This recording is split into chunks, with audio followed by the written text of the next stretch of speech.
Hey Andrew, how are you? Namaste, Chireya. I'm doing great. I just got back from a weekend camping retreat with a lot of workshops and a lot of music this past weekend, and I'm feeling It's fun. energized. Not to mention, I got my chakra bracelet, amethyst necklace, and a dreamcatcher necklace on. Well, actually, I took the dreamcatcher pendant off the necklace, and now I'm just wearing it in All my right. pocket because the it was becoming too much of a nuisance wearing Um, that and it's the festival.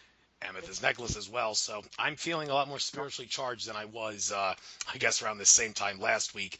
And it's very thrilled that I get to interview you now. I first heard about you from a lot of my, I've been saying this to a lot of my guests recently. It seems like a lot of my recent guests, I've been hearing about them from either the Event is Coming Soon YouTube channel or the Higher Self YouTube channel, which every weekend I watch the videos on those channels, and I believe it was I think it was the Higher Self one that I Oh, heard about you, and some article that you did or speech that you that's gave was put up there. And after hearing that, like a lot of my previous guests, I thought, damn, I got to get this woman on my show because she knows what she's talking about. So the rest is history after that.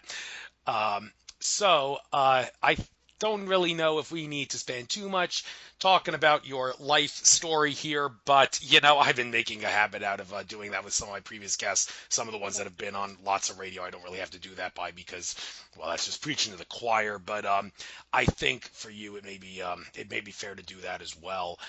Give you the chance to talk about what happened to you, what you experienced, give you the chance to play the role of primary source, and also give out your contact info for your website, Chireya.com, and contact info and everything. So why not just start off by telling us your life story regarding what happened, what you experienced that causes you to do the specific stuff that you do and the teachings that you teach in the present day, and your contact info. You got the floor. okay, fantastic. So I take it we're recording.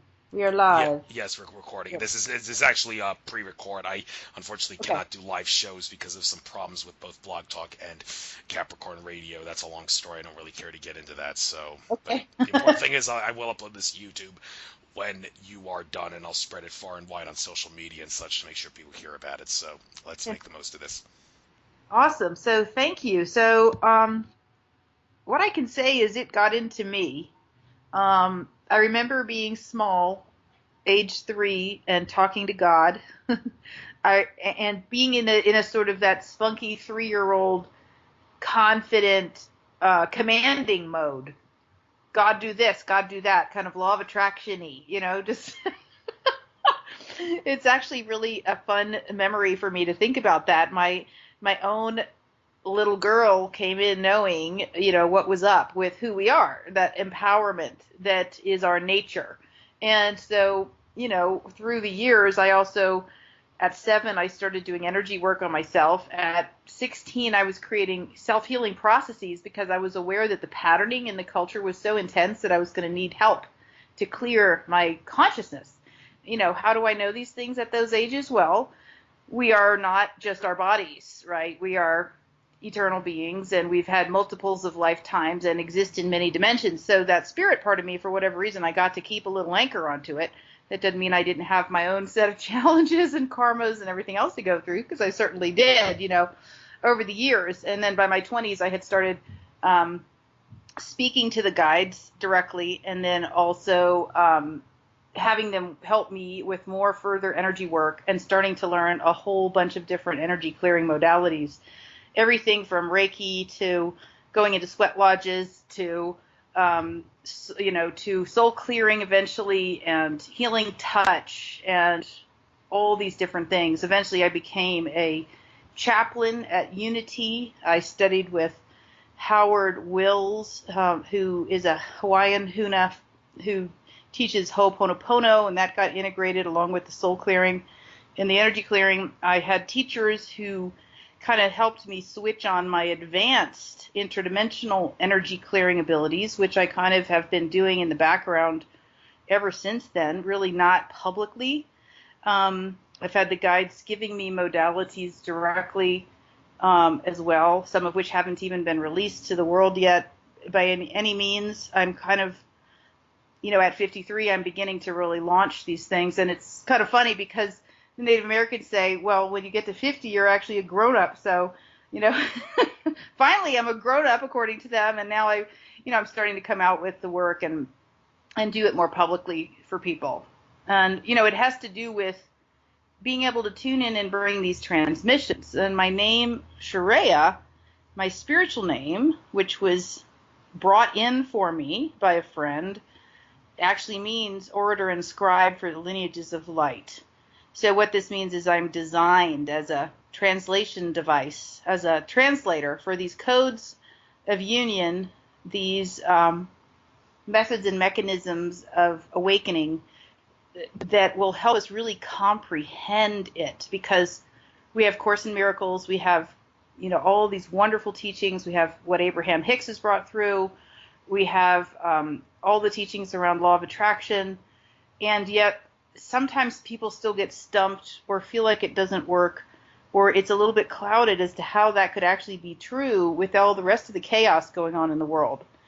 And so this set of materials called the Codes of Union book series that is coming out now helps us to comprehend these things in a way that's a little kind of like a next step or an additional angle or perspective to these other teachings that have helped us get this far. And so, really my calling is to help us, and I'm doing it myself as a human being, and I'm able to translate the teachings very effectively. Who are you? What is your true purpose? What is your identity? What are your powers that you don't know you have? And how have we gotten things kind of turned around backwards, thinking that we're at the effect of the world when actually we're creators? So these are my, that's a large part of my mission, is just to help open up that comprehension in a new way so people can really step in at this time, because what do we need more than anything right now, Andrew? We need awakened creators shifting planetary consciousness and bringing in new visions for Earth life based on agendas of our own choosing: harmony, well-being, love, ecological well-being, economic well-being.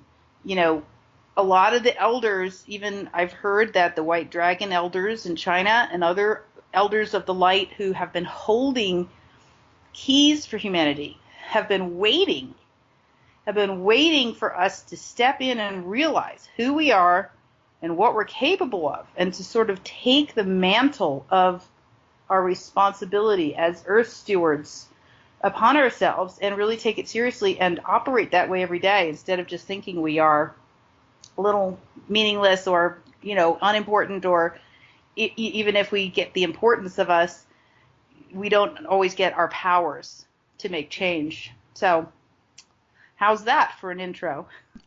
Enjoyed it very much. And carrying on with your work, I think the best way to carry this on, we jotted down a few notes during that little opening spiel there about things that I might want to talk about later. But right now I want to give you the chance to elaborate and give maybe a verbalized, abridged version of your books. I'll go one by one here, and I got some things I'd like to get out before I give you the chance to talk about what this book is all about and answer my specific questions. First book on the site, Unlocked and Unleashed: The God Within You, Divine Father Speaks. Couple things of note here. Divine Father, why do you choose to use the word father instead of mother in this regard? And also, when you're talking about the God within you, when I talk about what is God, I've always said God is infinite consciousness, and the way to prove that is the mathematics behind the Mandelbrot set, and how every little thing that you affect in the Mandelbrot set, even the slightest, smallest part, will affect everything else in the Mandelbrot set, even at the smallest levels. Like I've always said, blinking your eyes affects the winds on the planet Neptune, albeit at really, really small levels. That's unavoidable by virtue of the fact that we're infinite consciousness. But some people say it's kind of a bad way of looking at it to say that God is infinite. Also, I should say the double slit experiment in Vienna, Austria. The way that we can affect reality by either observing and or measuring it. That's also the other proof besides the mathematics behind the Mandelbrot set that shows that God is infinite consciousness. But other people would say that is not a good way of looking at it, because, well, according to some people like George Kavasilis, consciousness comes from soul. Soul being, well, the best definition I could give, that or anybody could give, I think, is eternal, genuine essence, if that simple makes sense. But Kavasilis has said that the way he looks at it, consciousness emanates from soul, and also spirit emanates from soul.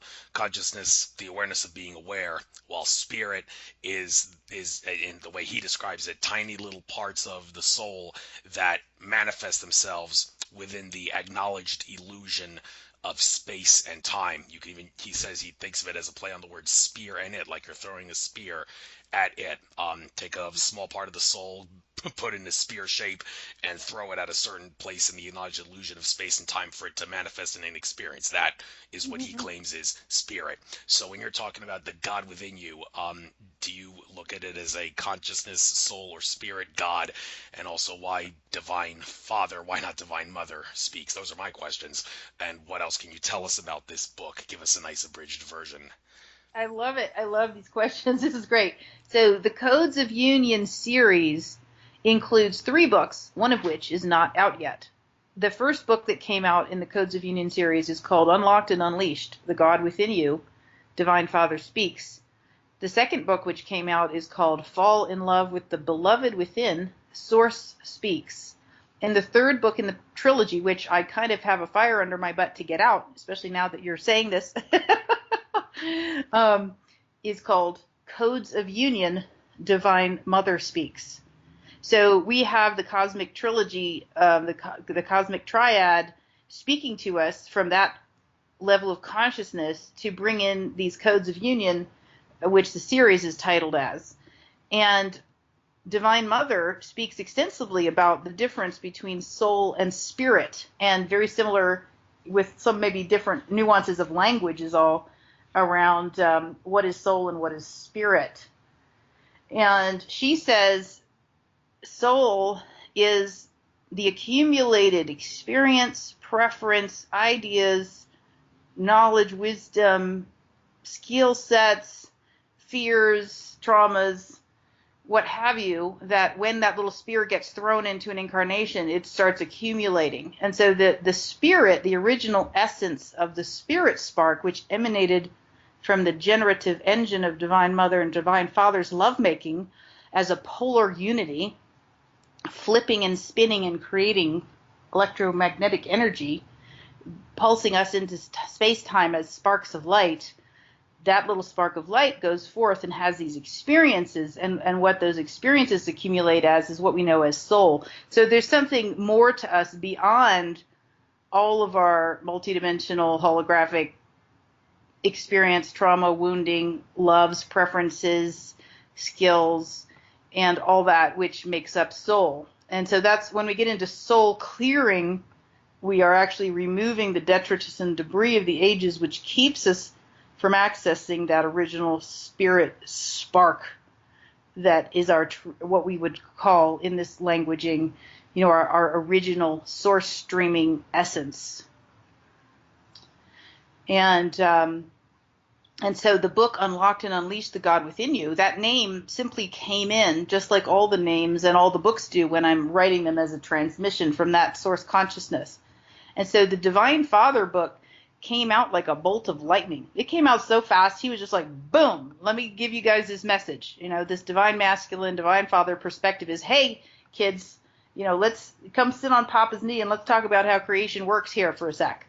And of course, from that joking perspective of me saying it that way, that's kind of a metaphor to us as we think of ourselves as children a lot of times, rather than knowing ourselves as at one with that source, because that's the journey we're on, isn't it? To recollect and remember and know that.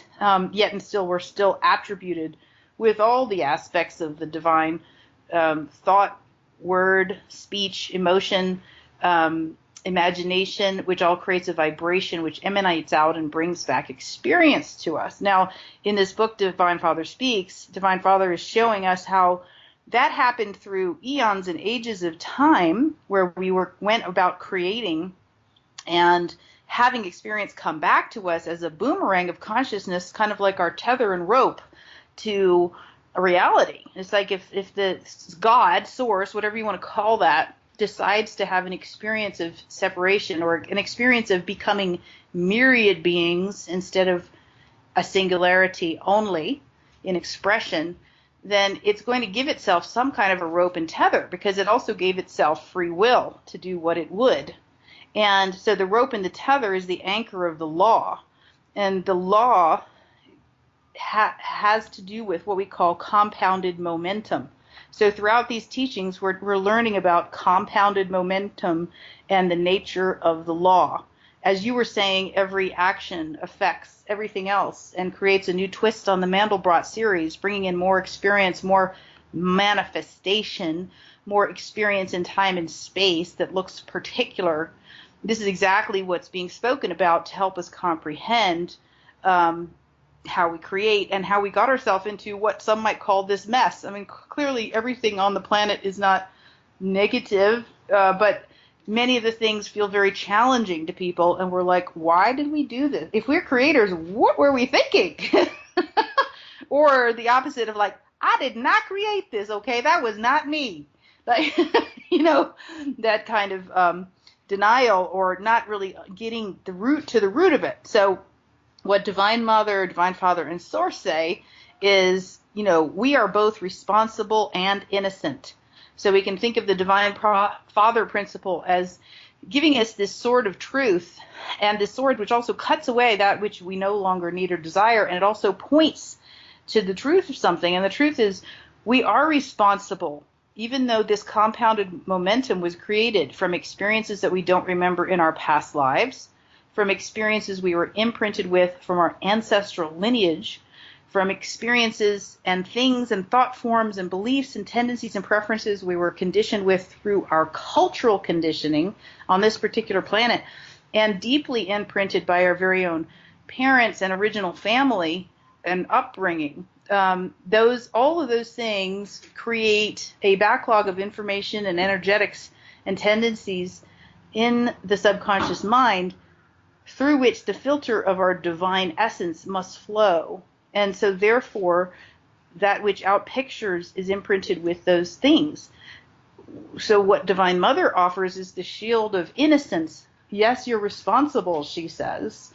You are responsible like Divine Father tells us we are, and yet without understanding your innocence, you'll just beat yourself up and feel wounded or feel guilty about having created what could be called a miscreation. I mean, this language is really limited.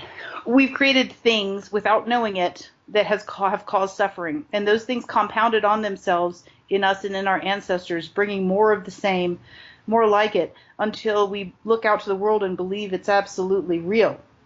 And so our job now is to remember, well, it's not absolutely real. We did collectively create it, knowingly or unknowingly, consciously or unconsciously.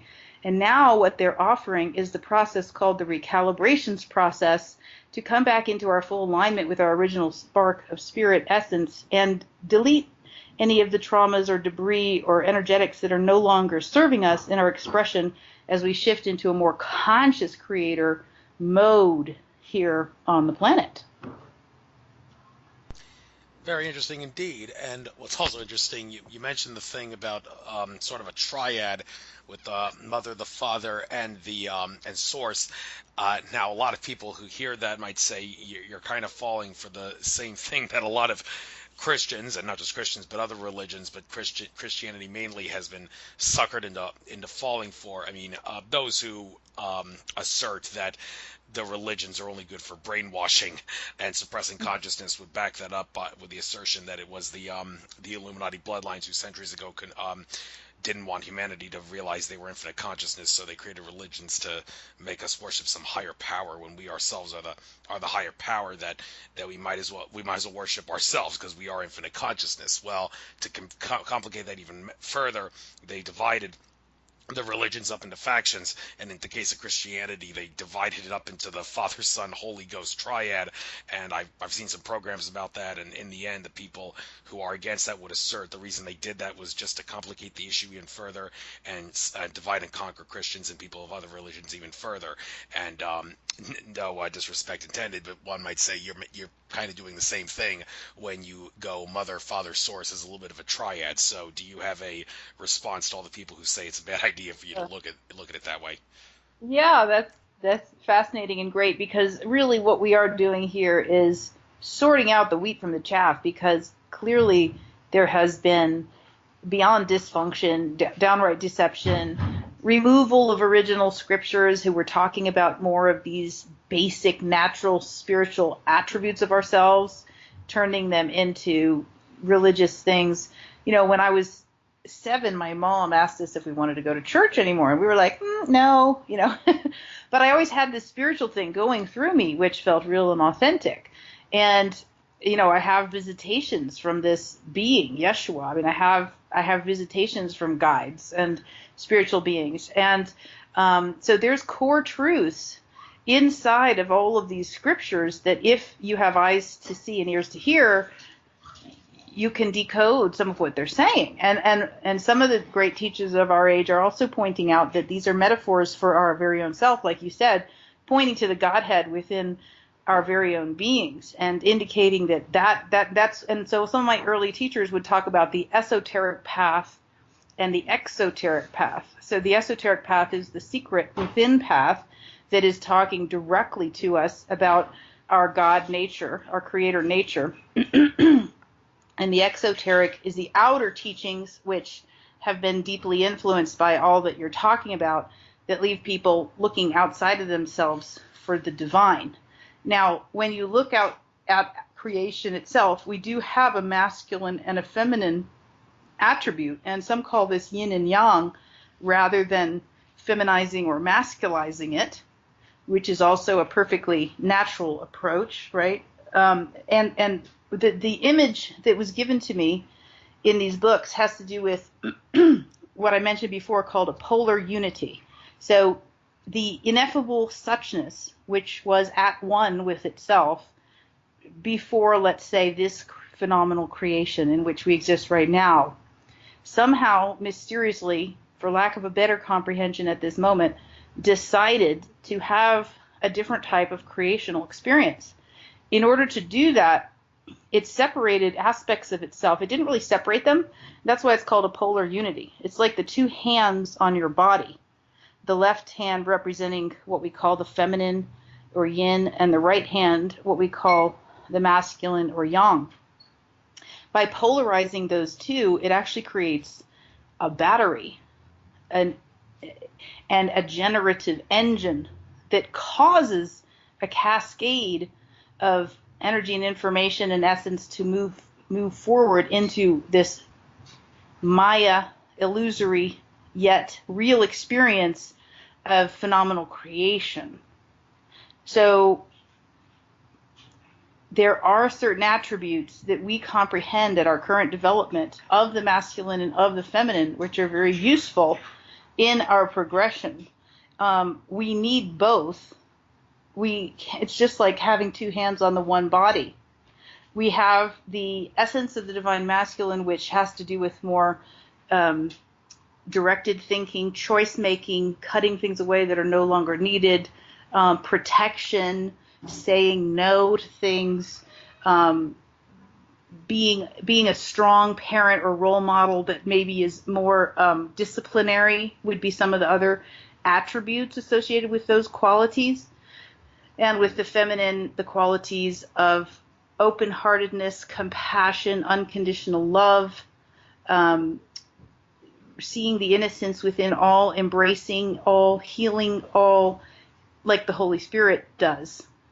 And, in these other books and teachings. And now the interesting thing is the Tibetan Buddhists have the same kind of comprehension of wisdom and compassion working together, which could be reflected as the masculine and the feminine, but they do not feminize or masculinize it. And so, I think as we are growing and making our awakening happen, we are experiencing things still sometimes more easily through the lens of feminine and masculine. Is that the ultimate reality? Gosh, we'll know when we go beyond here, I guess. Right? We'll understand a lot more about how all this works once we ascend beyond the earth plane. What we're doing now is bringing in concepts and ways of understanding things that are useful for this particular time. Does that help?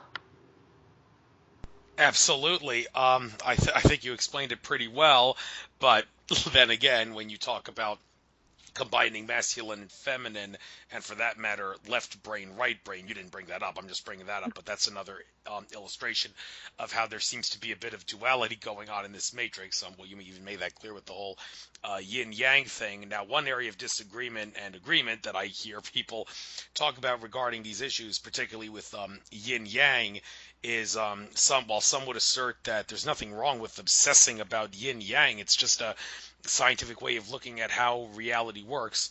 Others would assert that obsessing about yin-yang is not in our best interest because it is duality based and therefore it'll keep us locked in this matrix. Then again, people will say, well, that's a silly way of looking at it, but again, it's an agree to disagree issue. Another issue at hand is the whole left brain, right brain, masculine, feminine. Should we, when we balance those things out, should we balance it out 50-50, or would that be a bad idea to go strictly 50-50? Just because you need to have a balance does not imply 50-50, and one would think that on a planet like Mother Earth, which is feminine energy dominant, you would want to be slightly more feminine. But if that's the case, one would ask, well, how much more feminine? And what are the factors that make you determine how much of a difference the percentage should be when it comes to balancing these things? So to help people make sense of this stuff, whether or not it is a good idea to obsess about duality-based things like the yin-yang, and how do you balance out masculine, feminine, left brain, right brain, and things like that. If you're not going to go 50-50, then what should it be, and how do you determine it? You got the floor. Why don't you give us your take on these questions? Thank you, Andrew. This is fun. So I want to make it clear. I guess I didn't really spell it out. When I called this a polar unity, I'm making a distinguishment between that polar unity and what we call duality.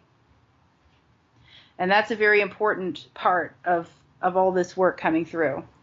A duality is the separated, reflects to me, and the words that I've been bringing through and understanding, it reflects to me a divided consciousness, a consciousness divided against itself, where fighting and, harm or damage to another aspect of self or other things like that could occur. It's where projection lives. It's where division and divide and conquer lives. It's basically a misunderstanding of how creation works. It's coming from like A Course in Miracles talks about insanity, basically, because it's not comprehending our pre-existent unity. And so when we talk about a polar unity that reflects divine masculine, divine feminine, yin yang, wisdom, compassion, whichever words you choose to use to describe it, now we're talking about two hands on the same body that work together to create harmony and well-being, to remember our divinity, to create balanced energy flows, to bring beauty into creation. So that, I feel, is just a really important distinction to make, and I'm glad you brought it up for clarification. Remind me of the second part of the right and left brain. Now, not being a brain scientist, I couldn't really speak with any knowledge to that question. However, what I do know is that, yes, that feminine, what we call feminine or yin nature of softness, openness, kindness, wanting to listen to the other, embracing, having compassion and desiring for the healing of all, that essence or nature, ultimately, both males and females have it. And it could be argued that to label it masculine or feminine is misleading. And I think that's why the Tibetans don't do that. They don't go there. In these particular works, these are the metaphors that have come out to shine light on this. And yet I feel like a lot of times we get into semantics. And so the question to ask oneself is, do I really want comprehension here, or am I wanting to argue about words? And I'm just asking that generally to all of us and anyone listening to reflect on, because when we're really picky or choosy about words and not seeking to understand the underlying message or meaning that's being conveyed there, which takes kind of a different part of our brain, that open, responsive, intaking energy like that intention. I really want to comprehend here. Now you could label it with all kinds of different words once you've got the concept, and it would still mean the same thing. So that's why I think it's always important for us to kind of just put our own inner sensors on as to how semantical we're being and how interested in understanding we're being. Does that make sense? Yes, although you didn't actually answer one other part of my question, which was how do you determine to what extent you need to balance out masculine, feminine, left brain, right brain if you're not supposed to truly go 50-50? How do you know which should be more dominant? What are the factors? Well, I think it has to do with a state of mind or being. And so when we are running, when we are doing math or calculating things or deciding amongst different research bits that came in or needing to have that kind of beta mind. And again, I'm not a brain researcher, so I don't know. I'll just answer this to the best of my ability. And then maybe, there are better people to fully answer it. Then we're going to be leveraging that part of our mind. When we're wanting to comprehend higher spiritual truths, when we're wanting to open to creative impulses from the guides, when we're wanting to make a painting or bring in a new book, when we're going to go to that more, what we might call the unified mind, and it takes a little getting to get there because we tend to run and operate in that faster data processing mind, and there's nothing wrong with that part of our abilities. It's just that part of our abilities has kind of striven to take the lead in our decision making when it was really meant to be the servant. So the mind, now we're talking about the mind and the heart. It would be one way of saying it. The mind is meant to be a servant of the heart, not to be the ruler. And when we create with our very own minds, separated from the consciousness of the oneness of the all that is, we make mistakes. We do things and make decisions that don't include the best well-being of all. And so that's where I'm going on a little bit expanded beyond what you're saying here, but the unified field life skills teachings that I've been bringing in over the years really points to that when we go to create something, when we go to solve a challenge or create peace where there was mishap or disharmony, we're going to want to get into that unified field state of consciousness and make decisions and bring in information and do what we call source sanctioned visioning, so that we're not operating from the dualistic or limited mind. We're actually tuning in with that flow of inspiration and energy from that higher mind, that high self, that unified field consciousness of the all that is, some call God or source. And so I would say that it depends what you're doing in any given day, and I don't know that there's a cut and dry answer for more or less. It's like, what are you doing now? Are you crunching your bills, or are you trying to bring in a new solution to the planet? That's going to be your answer to how or when you leverage those different aspects of yourself. Fair enough answer, I think. Moving on to your next book here, The Ego, a Mystical, I think it says adventure there. It's kind of small, but that's a subtitle. Yeah, well, when it comes to the ego, the id, and the superego, to use Freudian terms, I don't know which one of those would give you the biggest adventure. I would have to think it would be the ego, because the superego, that's where the conscience, is involved, and you get the difference between right and wrong. Whereas the ego, it's not really right and wrong. It's kind of sky's the limit. So you're going to go on an adventure, but if you make stupid choices and have a big ego and think you're the cream of the crop and everything, well, then your adventure is going to probably come back to haunt you, because excessive pride corrupts absolutely, in a sense. So when it comes to, well, the ego and whatever it is in this book and whatever the mystical adventure is that you're talking about, why don't you give us a little abridged version about what this book about the ego is all about? Yeah, so the ego mind or personality is a construct.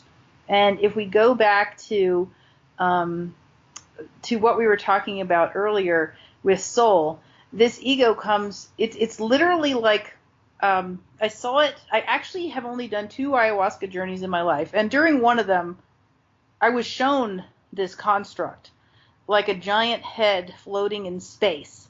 And there was all these little guys in spaceships floating around it, dismantling it with screwdrivers and hammers and whatever else, kind of a hilarious piece of imagery. We have created a false persona based on these limited dualistic thought forms and patterns that seems to think it is the only entity. And it also sees itself as separate from others, even though ultimately there's only one ego here. And so this little book, which, by the way, went to bestseller list, it might still be on it, all of its own, I think, just from the title. I just turned around and all of a sudden it was it was on that list because I think people are wanting to comprehend or understand what is that. And so that's the distinction between your limited mind that thinks it's a separated being and that source spark of you, which actually is at one with all things, and yet still has a differentiated aspect as your spirit spark.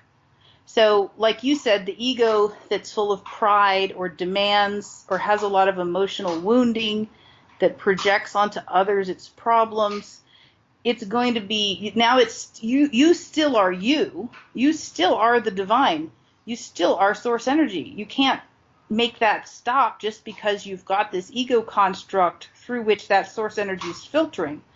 But now you're getting yourself into different variations of trouble because that limited mind is not in harmony or congruence with your original essence of harmony, well-being, peace, seeing the beauty in all that is, and it actually it unconsciously seeks division. It seeks being right and making somebody else wrong. It's competitive in nature. And so, what we're really doing is we're in this process of recalibrations. We're deleting and dissolving the detritus and debris of that ego mind personality that is not in congruence with your high self purpose here on the planet. And we're forgiving ourselves. We're loving ourselves. You mentioned before becoming aware of awareness as consciousness. And I've called that meta-awareness over the years. We need to become aware of our awareness. And so as we become aware of our awareness, we catch that ego at work. Well, who is it that's catching the ego at work, right? It's your conscious awareness of yourself, your true self, that's noticing what this ego mind personality is up to. Most of the time, people identify with it exclusively and or the body, kind of both. And they don't get to that next level of witnessing themselves. But as more and more people are awakening on the planet, this is becoming a normal everyday occurrence where we're tracking ourselves. We're noticing, wow, I just had a seriously competitive thought. I just really got angry at that person for cutting me off in traffic.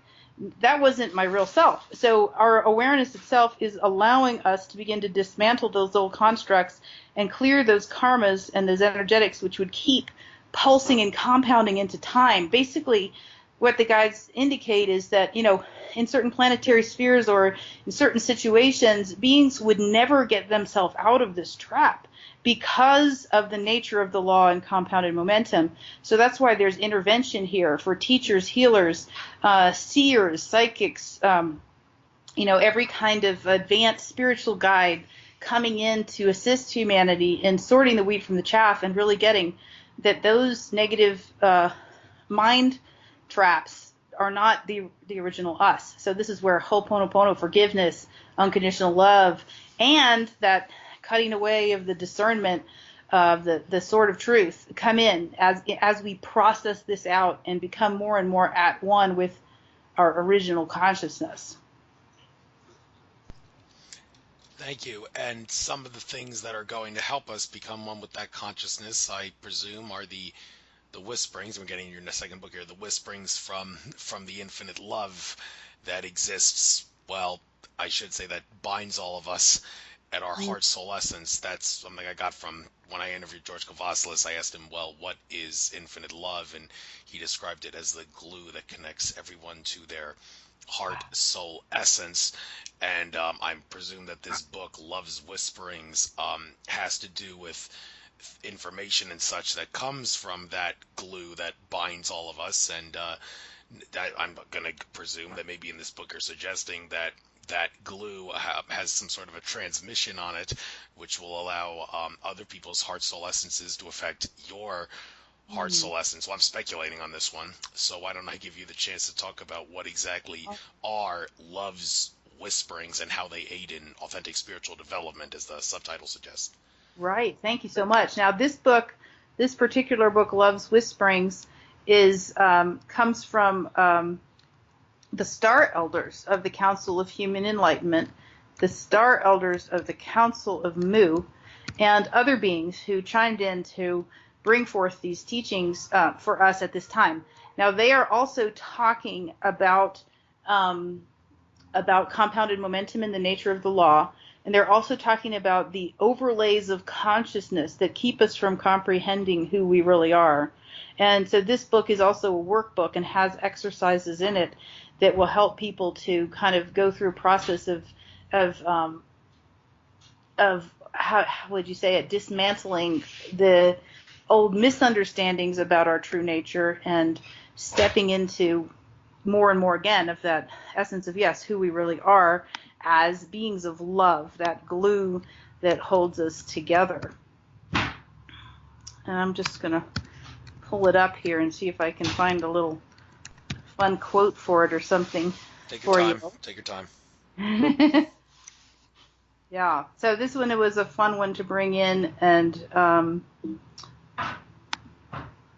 has been really helpful to a lot of people. Let's see here. It says here, I'll just read this little paragraph at the beginning, preface. When you say so, the battle is over. You say so by being the love that you are. This love encompasses all, embraces all, forgives all, sees all, knows all, and loves all. You be this love by simply allowing. Simply allow the love that you are to flow radiantly from within the core of your being to all around you. Say yes to love, and love says yes to you. Love will show you how. This is the end of all duality. This is the end of all suffering. And this is the release from all bondage. This sheds new light on the words, love your enemies. Why would one love one's enemies unless that love would cause the release from enmity? And so it does, so it will. So that was a message from the Star Elders of the Council of Human Enlightenment. And they are helping us move again beyond that dualistic mind into our authentic nature where love reigns supreme. Now, when we are in the world, they say be in the world but not of it, right? Well, what is meant by that? Well, we're here as emissaries of love, shall we say.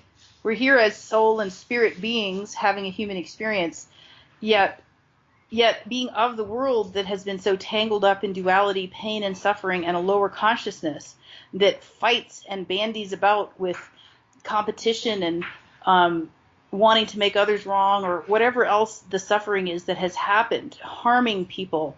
All these things that we've looked about and witnessed and seen here or experienced on the earth plane that is so hurtful and challenging and really has nothing to do with the essence of ourselves as loving beings. This can be a very confusing for people because it's like, well, what do you mean all there is love? Just look out at the world. You can see that that's not true.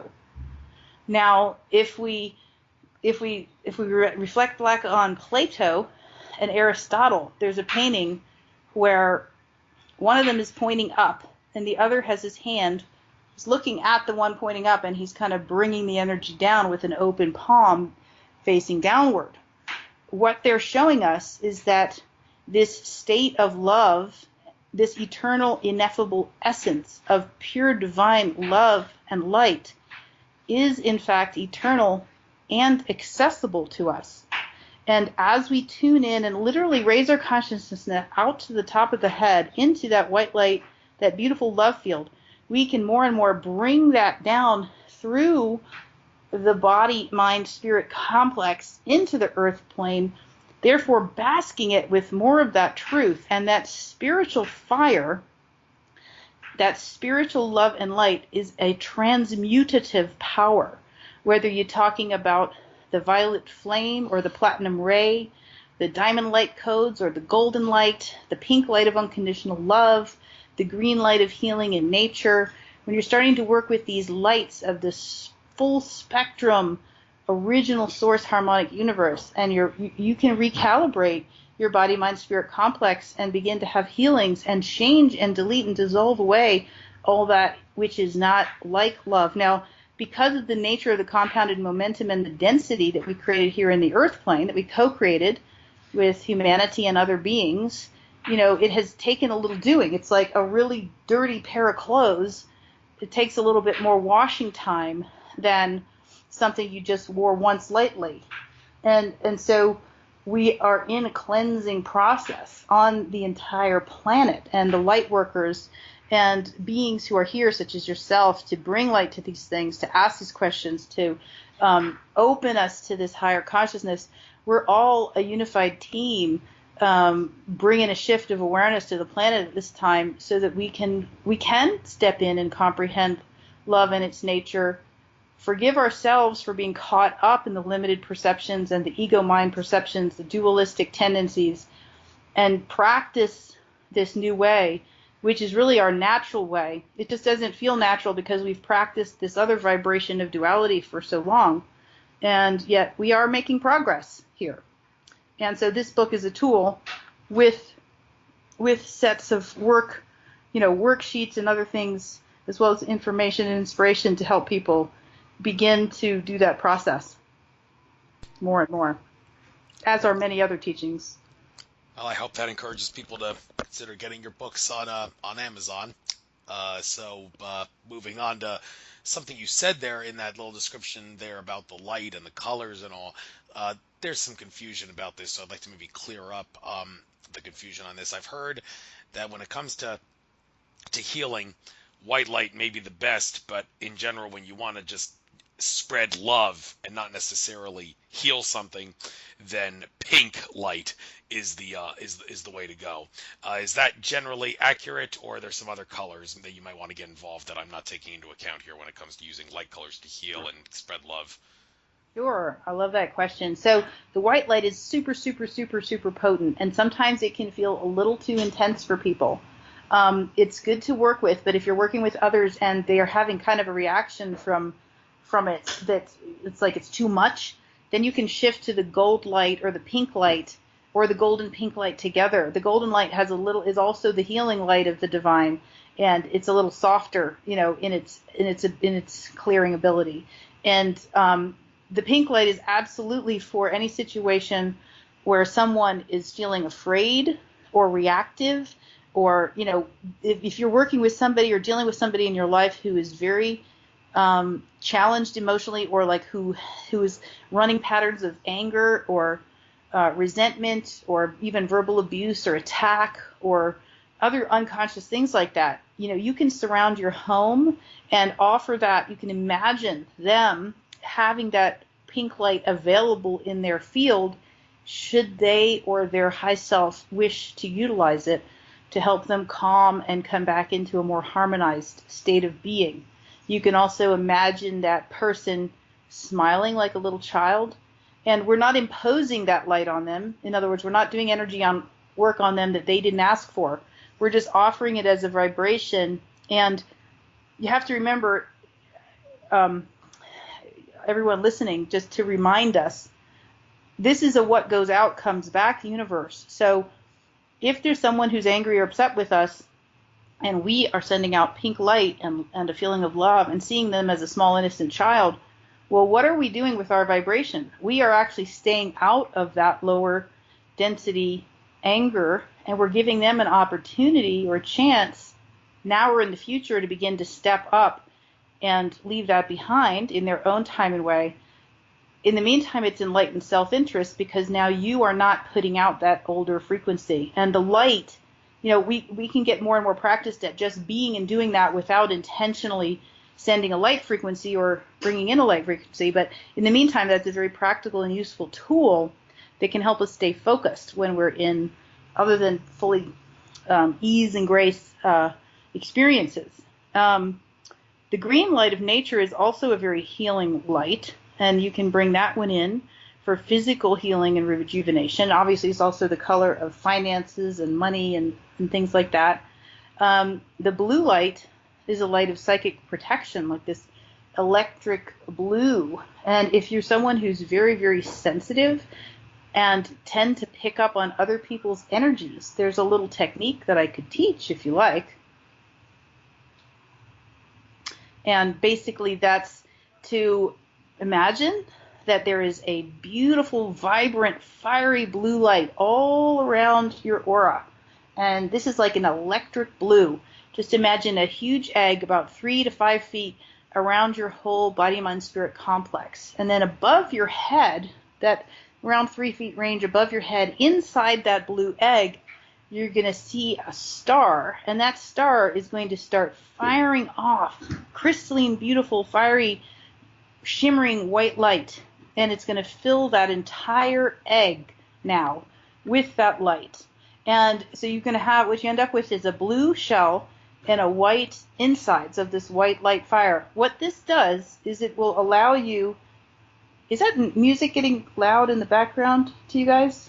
I'm not hearing anything. So that white light with the blue shell will allow you to discern the difference between your own energy and the energy of others. Because a lot of what us as healers and sensitives do is we can't always distinguish, is that me or is that somebody else's emotion that I'm feeling?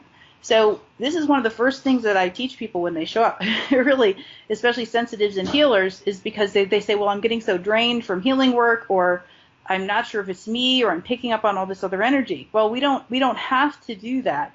And just practicing doing this egg exercise, like say morning and night, or whenever you feel it, or whenever you feel confused about whether it's your energy or someone else's, you can bring that into your field, and after a couple of weeks, it kind of kicks in as natural, and then to do it whenever needed after that. But it can really help a lot. So the nutshell on using light to heal is we are endlessly creative beings of light, and we have access to a whole palette and spectrum of light, plus creativity. And then there's these other rays that go along with the lights, which are a bit of an advanced move. And so it's good to have someone who you're working with to teach you, about that, or to show you, or to really feel guided from your own inner direction. A lot of these things will come to me directly, and I'll learn them, and then I'll start hearing about them out in the world.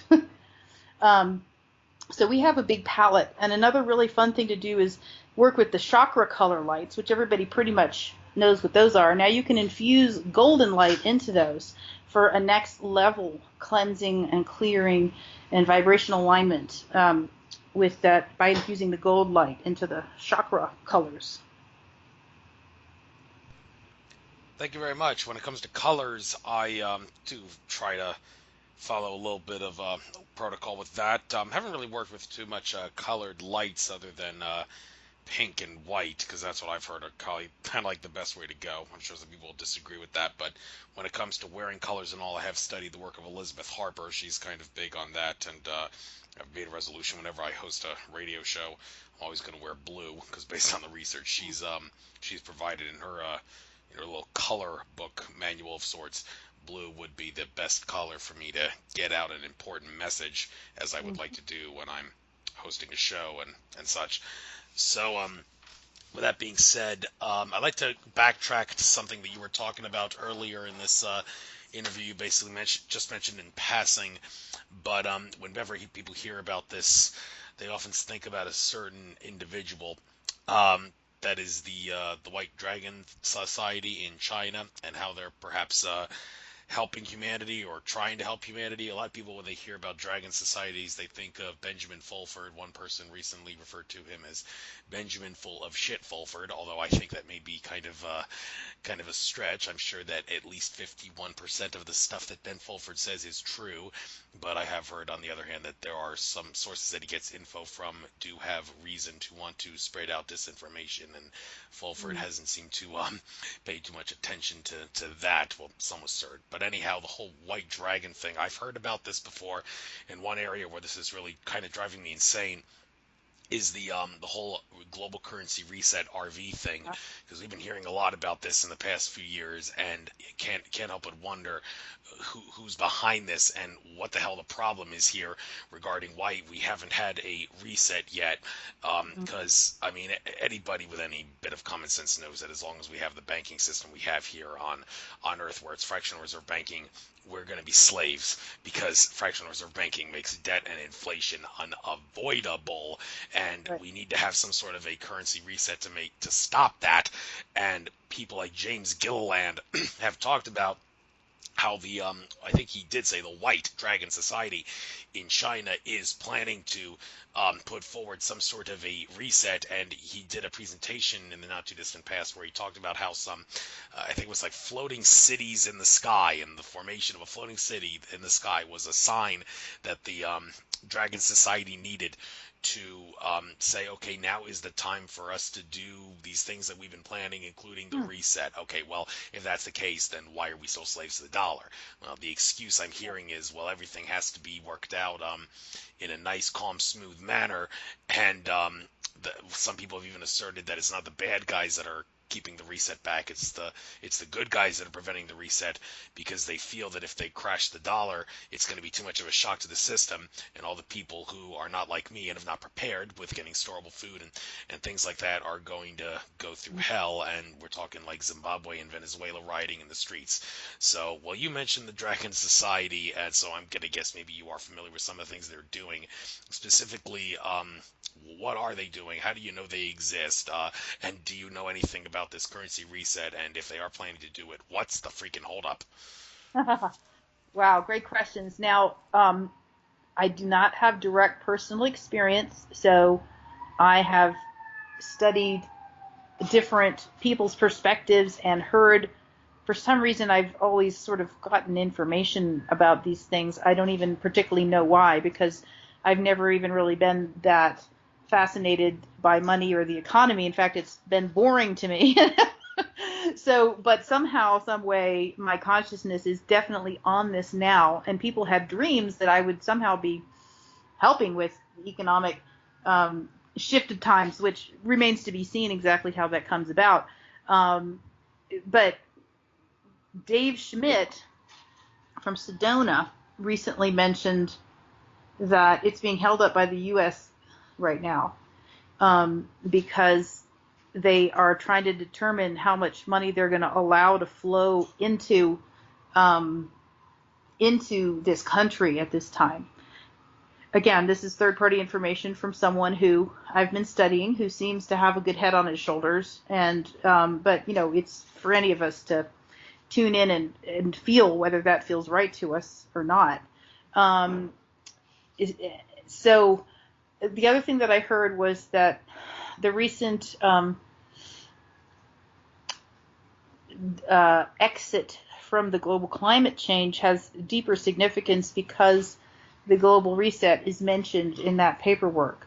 So there's some other than fully awesome or conscious stuff going on with our government around that as well that's directly tied to this reset.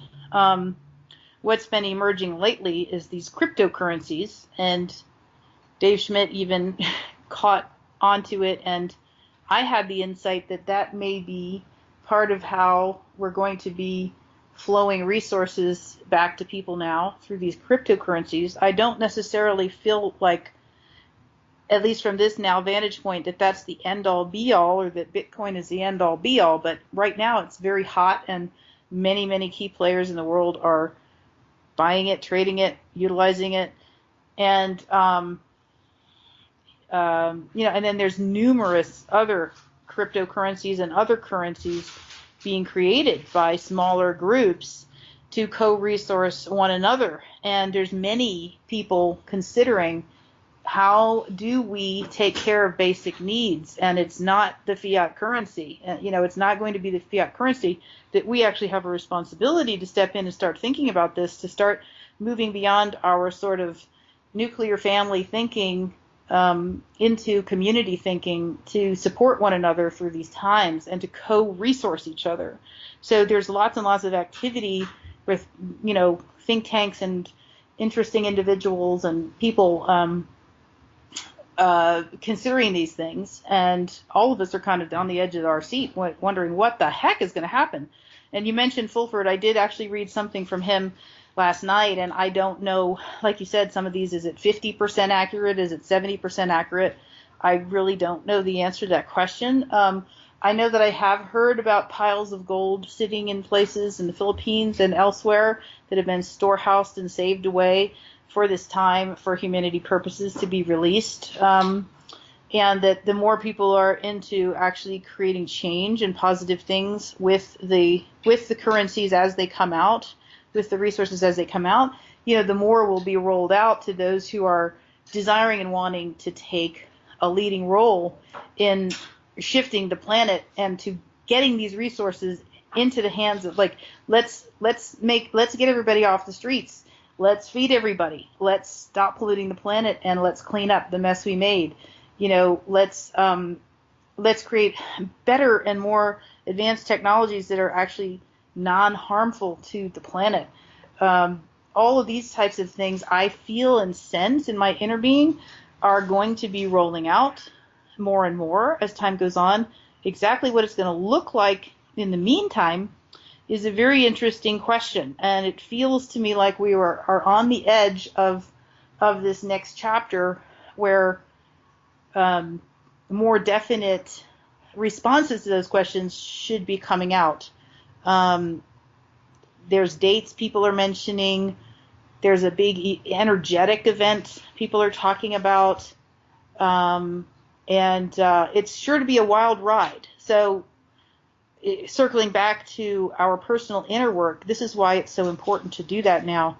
As the energies ramp up and increase, and as we maybe experience more challenges around the fiat currencies, who, like the Hopi said, who are your people? This is a time of a river running very fast. Hop on a log and go with the flow, and then look around and see who's with you. These are your people. Know where your water comes from. Start planting your garden. Take care of the land. Take care of the people. That's what time this is. It's no joke.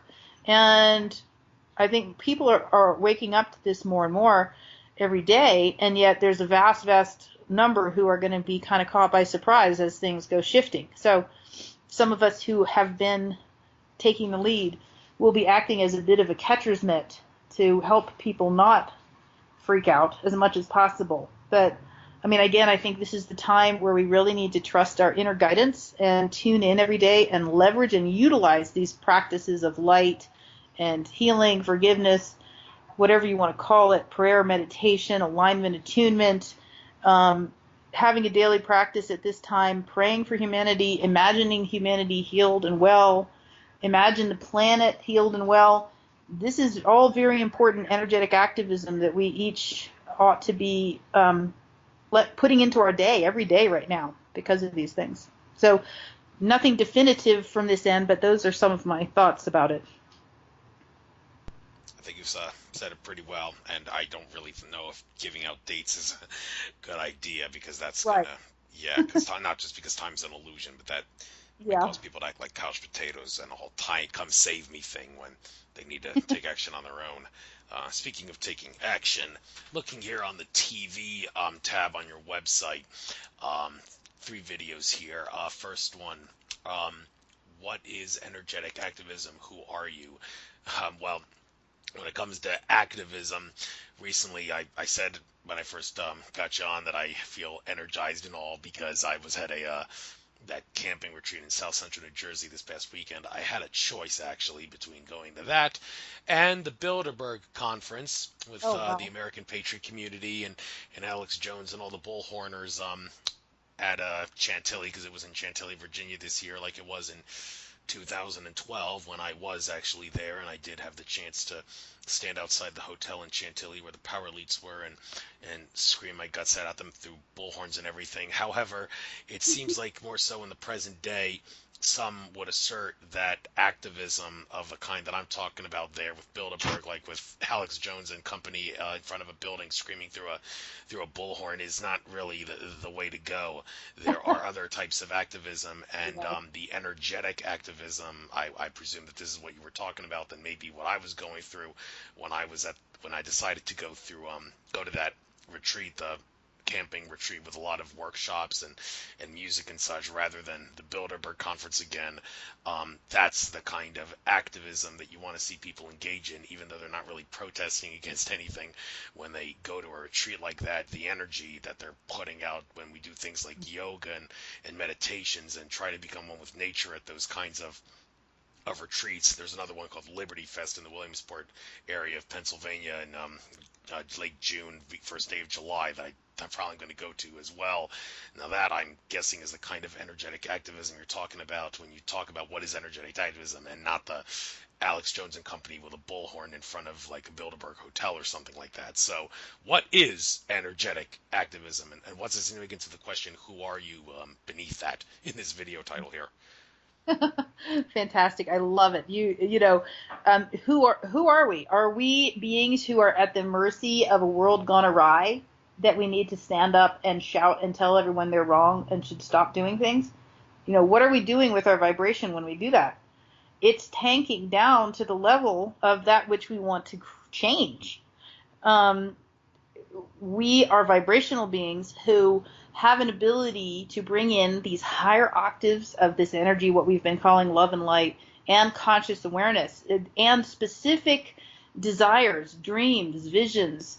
So many of us have been getting the visions of community, the new eco-villages, living in harmony, and all the ways and means for doing that over the years. So energetic activism is leveraging the power of our consciousness, our thoughts, words, deeds, imagination, and feelings and vibrations that we're putting out for the purpose of transmuting collective consciousness and bringing in a higher dream, living a higher dream. We call it anchored the dream. We're anchoring the new dream of Earth, which is energetic activism and visionary stewardship for planetary transformation.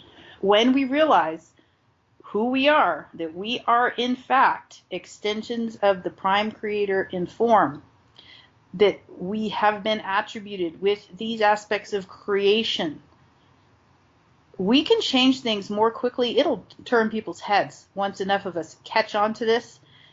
I'm sure you've heard about the studies where meditators have reduced crimes in cities and so on and so forth. And there's so many wonderful projects like Lynn McTaggart's, I think it's called the Global Intention Project. I may have the name slightly wrong. And the movie The Secret, and the one before that, What the Bleep Do We Know, plus the work of Abraham Hicks and the Law of Attraction work. It's all indicating that our consciousness derives our realities. If our subconscious minds are in there just running amok and we're not harnessing our consciousness toward new divine designs of our own choosing, now we're just going to keep getting these willy-nilly experiences and oftentimes just blaming the world for them. When in fact, our multidimensional holographic nature, kind of like being on the holodeck, we get to live through those things with which we imprint our subconscious mind. So let's imprint our subconscious mind with visions of a new future based on harmony, love, oneness, peace, and well-being. And let's learn how to do that as a practice and become energetic activists. Who wants to take the waters and imagine them cleaned and clear? Who's going to be the steward? This is where we get into visionary stewardship as well, similar concept. Who's going to imagine the big cats well? Who's going to be dreaming up the energy of the new economy and the beautiful results and benefits that come to us from that. Every single day, your mind, your thoughts, your power, your ability to imagine and feel and vibrate as if these are real is the most potent energy in creation. So this video that you're talking about was a class that I did for We Are Change Colorado, and it goes through this set of teachings and invites people to become energetic activists, remembering who we are. And some people complain and say, oh, well, you're just putting your head in the sand, you're just ignoring everything, all the problems. It's like, no, you're not ignoring the problems, you're leveraging the contrast. You're like Strega Nona, Grandma Witch. This is a children's book about a medicine healer woman. It's very cute and funny for kids, But she has a piece of wisdom in there, which is so important for us to comprehend what's actually going on and get this and kind of get over ourselves and just get to work.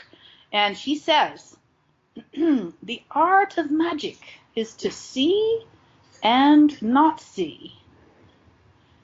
So we see that there's trouble in the world. We see that there's a huge list of things we really don't like or hate or think are horrible. We want nothing to do with. And our job then is to not see them, but instead to see what we want in its place, and to see it so fully and clearly that our vibration becomes at one with these new patterns. And as enough of us do this, more and more, the other old patterns just vibrate right out of our experience. And this also harkens back to the monkeys. Hear no evil, see no evil, speak no evil. Now, the dark side add-on to that was have no fun. So the sort of dark side misinterpretation of these truths is, oh, well, if you just ignore that, you're not going to have any fun. If you don't, but that was an add-on. That wasn't the original teaching. The original teaching is put your consciousness on that which you desire to experience, and you will experience it. And the master teacher said, if you have the faith of a grain of mustard, you're going to move mountains. Well, what is that grain of mustard? It's a seed patterned in a certain way. So you are a God seed patterned in a certain way. If you know that about yourself, you're going to be able to create and do what some call miracles. And so imagine millions of people around the world who are, in fact, now doing this more and more. And it will continue as we each get it, as we get the joke, as we get, wait a second, the answer was within us all the time. We create. Now real change can happen much, much more quickly than it has before, as this cascade of knowledge of who we are comes in. If we play the victim and go out beating the stick and trying to make change through force, not that there's not a place for that, right? Who am I to say that there's not a place that some people aren't getting their calling, and that's exactly what they're supposed to do as part of this grand awakening, this opening of consciousness, this awareness-raising template that's happening on this planet at this time. All I know is that my job is to help us understand this this aspect called energetic activism, and to really step into our power so we can make change so fast it's going to make our head spin as we really get a hold of this. Yes, and with that said, do you think it's reasonable to assert that there's really nothing wrong with trying to be an activist by exposing the malevolent forces? Now, all those people out there of the hear no evil, see no evil, say no evil thing would say, use the excuse you're giving them your power if you try to expose them. But people like I, of course, and also if you would ask Alex Jones or David Icke the same thing, do you think you're giving them your power by exposing them all the time? They would say, well, no, because my intention is to put a stop to their agenda, and as long as that is my intention, then I am most definitely not giving them any power when I try to expose them, or in some cases offer solutions to try to stop them. And another way of looking at this, to try to justify their actions in regards to maybe trying to obsess about the malevolent forces to expose them and such, is to look at it as you're only as strong as your weakest link point of view, in the sense that we are trying to expand our consciousness here on Earth and the rest of the cosmos, but as long as there is some sort of a control system, be it an Archon system of domination control or any other control system that may exist out there, then yeah, that system may be cannibalizing itself. Andrew Bartz, the Akashic Records reader, has said the Archon control system has been cannibalizing itself since 2011, and it has to keep cannibalizing itself to sustain itself. How quickly or how slowly it cannibalizes itself is very heavily dependent on the extent to which humanity is willing or unwilling to wake up. But as long as there is an Archon control system, I assert that whatever points that here on Earth and our consciousness in the spiritual and physical realms, as long as that control system exists, whatever points in the acknowledged illusion of time and space that it's affecting, those points can be thought of as our weakest link in regards to our consciousness expansion. So I would assert it makes sense to try to bring light to those weakest links. One good example is any connections that world leaders like Vladimir Putin and in some cases Donald Trump, who seem to be going against the agenda of the powers that be in some regard, whatever connections they may still have to the Illuminati that prevents them from doing that to their full potential, I think it makes sense to bring to light those connections to try to, well, put a stop to them for the sake of making those world leaders do whatever they can to help humanity break free of the system and do whatever we can to break free of the system in the process. So would you say, yeah, we should try to maybe focus on the bad forces out there and expose them with the intent of exposing them, or do you think maybe at this point it's time to maybe move past that?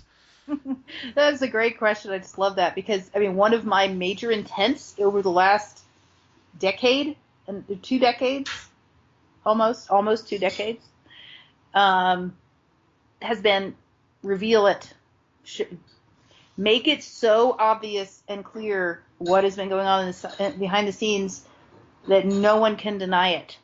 And in this way, change will begin to occur.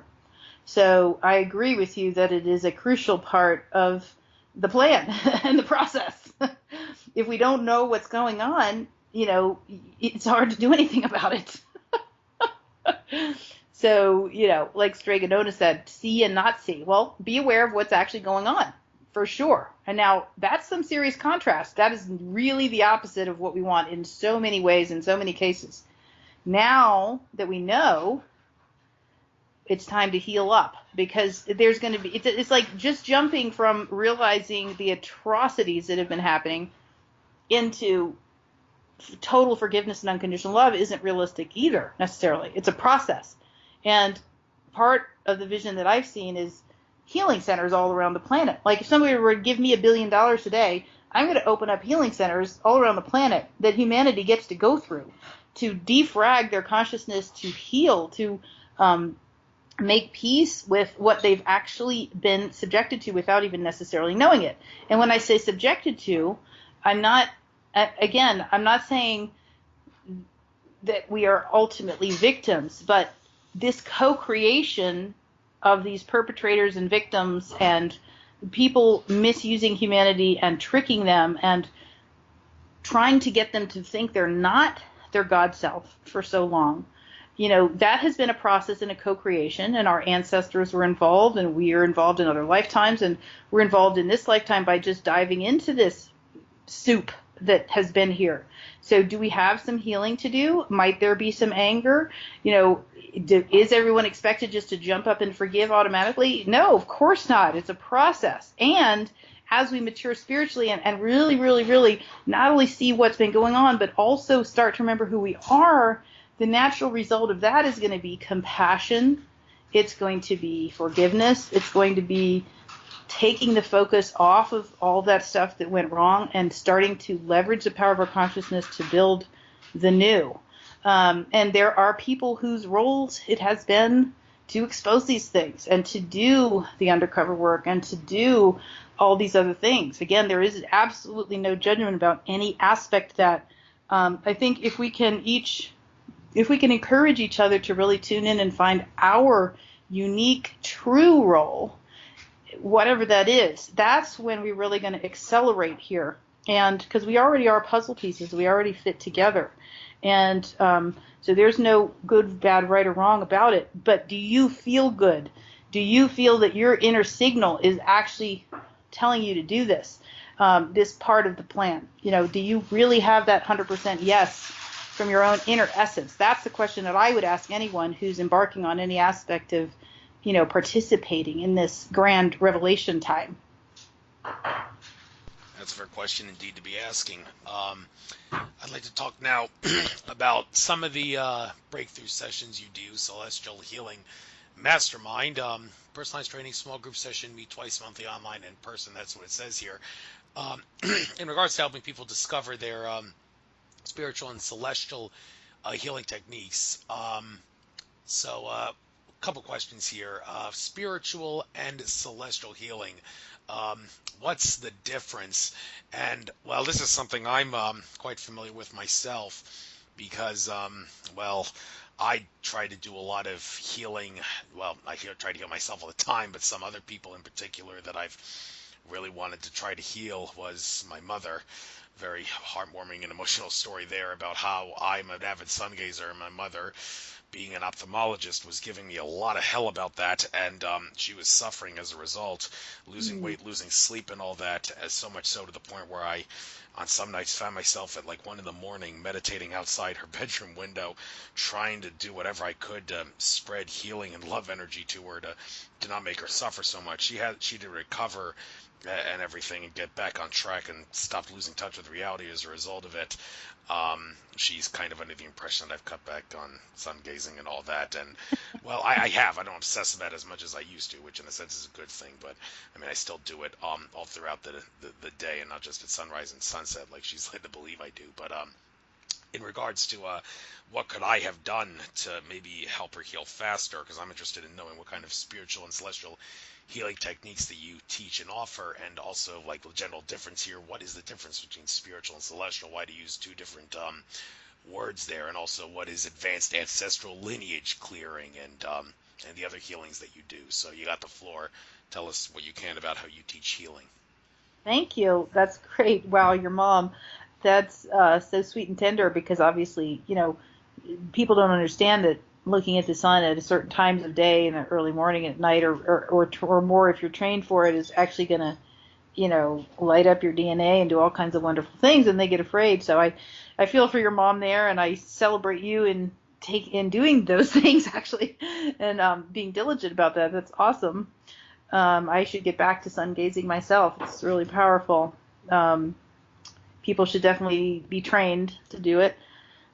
Spiritual and celestial. So when I think of the word spiritual, I'm thinking of the original source harmonic universe, which, if you're talking about dimensions and levels, some of these words have so many potential meanings that I would just use them both to sort of hit all cylinders in one sense. And if I was really going to break it down, though, if we were talking about spiritual, I'd be talking about the original Godhead, the original source harmonic universe, the prime creator, and that whole energetic that we have the ability to tap back into, which is in fact our original home, our original point of origin. And now the celestial would be the beautiful beings and celestial guides and lights and that are from multi-planets and spaces and places that are in the beyond, that is kind of a mystery to us, but that is more and more coming into our awareness, that we have helpers and beings like that. So when I think of celestial, I think of that sparkly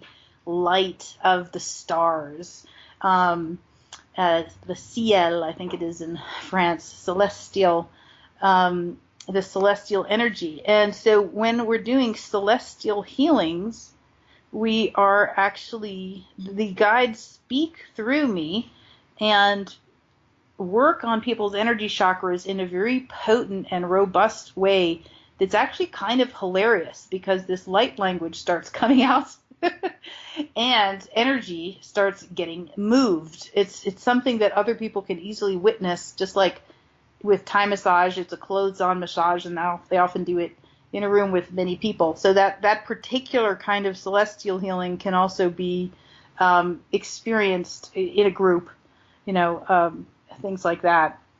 And spiritual healing is to me that at one moment with the source, the request of the high self and the source to help us remember more and more that we are at one with it, and and to help us to forgive, or what the original meaning of forgive is deleting the data from the subconscious mind of all of these old energy charges. You could keep the memory but delete the charge, and now you've got a healing because you can keep the lesson, but you're no longer reactive because of that. Spiritual healing would also be soul healing and soul retrieval of pieces of the self, the cutting of cords and other things, and not really cutting. The way we do it, we don't cut them. We actually remove them and clean them and return them back into the nothing so that people can be free, because we're not meant to be cording with each other anymore. We're supposed to be anchored and tethered to our own light, our own high self, and bringing in that energy that way. And so it's part of the old habit that we got of, you were kind of saying it earlier, siphoning off of each other, that we're not meant to be doing that anymore. We're not supposed to go have an intermediary to God. And so a lot of healing has to do with making that reconnection and then bringing the body the ability to calibrate itself back to running that pure energy, which is going to automatically start to put everything back in divine order. There's also a process that is more that I do, which has a number of modalities that I've chosen, all kind of interwoven into it. But it's basically following Divine Mother's teaching, which says that which is, which is interesting because it's, the word Isis in the sense of the goddess. That which is, because we have created it that way. So we become non-resistant and non-attached and unconditionally loving toward whatever exists. By feeling it, allowing it, and seeing it, the energy can actually finally move again. And Divine Mother's spirally energy flows can go in there and start recalibrating and working things out and moving them around. When we're in resistance to something, pushing it down, making it wrong, and judging it, that's when it goes into that subconscious mind and starts acting it out on a life of its own. When we love it and call attention to it in the sense, I acknowledge that you're there, and now we're going to shift, this is a whole set of modalities that can be utilized to help people do that on their own, which I really like because, being a healing practitioner is awesome. Helping people by moving light through our own vessel to assist them is awesome, but helping them learn how to heal themselves is even more awesome.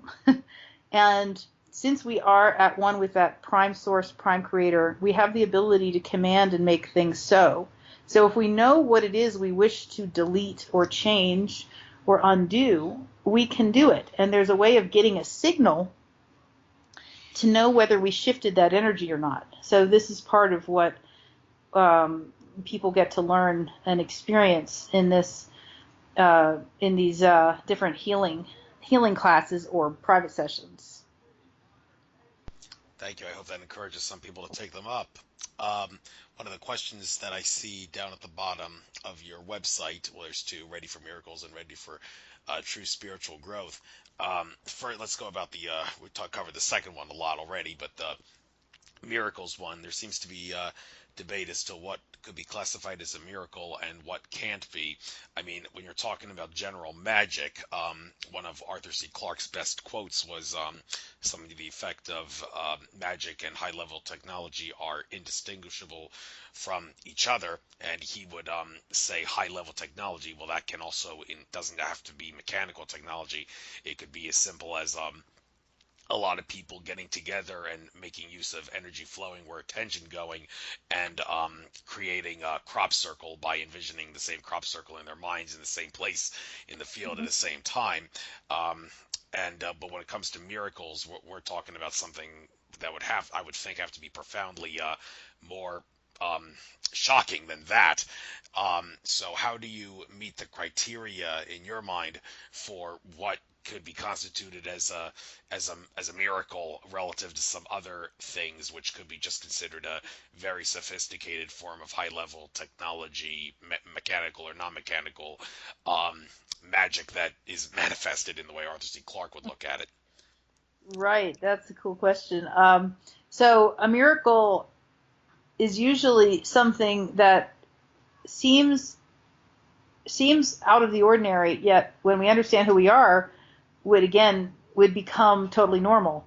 So it's a temporary device for a time when we don't yet fully grasp who we are and how we create and what's possible when we lift our consciousness up.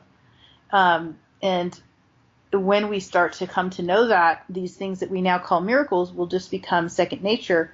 And of course we can shift diseases. Of course we can heal pain. Of course we can change a pattern in a relationship such that an immediate healing takes place. These things happen regularly with this work, and it's going to appear like a miracle to someone who does not yet know fully who they are. Does that make sense? Because we are miracle makers. That's what we are in one sense of it, in one sense of the word. And a miracle is how do they say it in the Course in Miracles? There is no order of difficulty in miracles.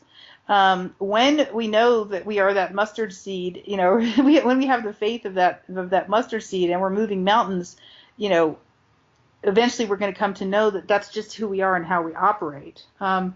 Greg Braden also talks about it a lot. I really like the way he's been researching the original Aramaic scripture that talks about prayer and the power of asking, and that basically when we ask with as if it's real now, we're not praying for rain, we're praying rain, which means that we become the embodiment of what it feels and acts like, and what it feels and is an experience of rain hitting our head, in our mind, body, spirit, imagination. Now we're going to be vibrating with that to the degree that it will come.